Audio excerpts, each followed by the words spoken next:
Guys, good afternoon. So, atin magluto tayo ng sinigang na hipon, guys. Ayan, nalaki ang hipon natin. Ito ang ating ingredients at saka yung gulay natin. Okra lang, may kamatis, luyas, dahon ng sibuyas. So, ayan lang guys ang ating ilalagay. Tapos, ang sinigang mix later na. So, ayan guys, luto na tayo. Hi guys, good afternoon. Kasi 1:30 na, magluto tayo ng sinigang na hipon. Ayan, ang ating kamatis, luya, at saka sibuyas, dahon. Yan lang ang ating ilalagay guys.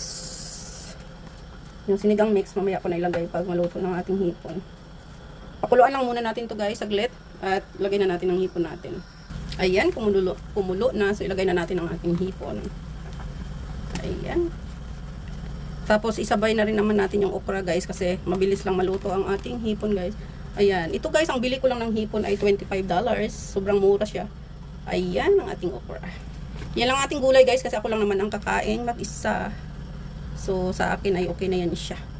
Ayan. So ayan na guys, kulong-kulo na. So ilagay na natin ang ating sinigang.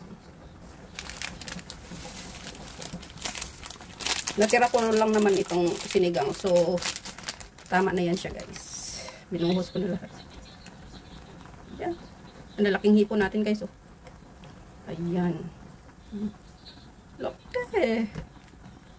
Ayan. At siyempre ang ating okra, kamatis. Ayan, lalaking hipon natin. Ayan. Ayan. Sos. Sarap ang ating ulam for today guys. Yummy, yummy. Ayan, tama lang din naman. Ayan. So, ilagay na natin ang ating spring onion. Ang dami siya. Ang ating dagdag gulay yan.